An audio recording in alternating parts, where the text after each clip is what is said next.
Sir public exam வேறு வந்துருச்சு, கொஞ்சம் பயமாக இருக்குது சார். வாங்க வாங்க, எக்ஸாமுக்கு முன்னாடி நாள் தானே உங்களுக்கு பயமே வரும்.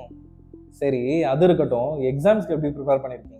சார் எக்ஸாமுக்கு நல்லாவே ப்ரிப்பேர் பண்ணிட்டோம், இருந்தாலும் ஒரு சில டவுட்ஸ்லாம் இருக்குது சார். டவுட்ஸா? என்ன டவுட்ஸு? ஈஸியாக நிறைய மார்க் எப்படி சார் வாங்குறது? ஒரு சப்ஜெக்ட்டுக்கு வேணுமா இல்லை எல்லா சப்ஜெக்ட்டுக்குமேவா? கொஞ்சம் எல்லா சப்ஜெக்ட்டுக்கும் சொல்லுங்கள் சார். சரி சொல்கிறேன். இந்த எல்லா சப்ஜெக்ட்ஸ்லையுமே ஈஸியாக மார்க்ஸ் எடுக்கக்கூடியது வந்து 1 மார்க்ஸ் தான்.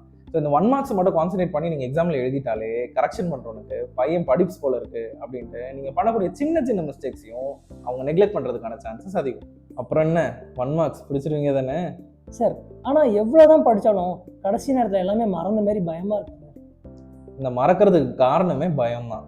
எக்ஸாமில் அந்த மாதிரி மறக்கும்போது ஜஸ்ட் ஒரு 1 மினிட் கண்ணை மூடிட்டு ஒரு ஒயிட் பேப்பரையோ இல்லை ஒரு ஒயிட் போர்டையோ ஃபோக்கஸ்டாக யோசிச்சிங்கன்னா எப்பேற்பட்ட பயமும் பறந்து போயிடும். சார் அப்புறம் உங்ககிட்ட இருந்து கொஞ்சம் ஜென்ரல்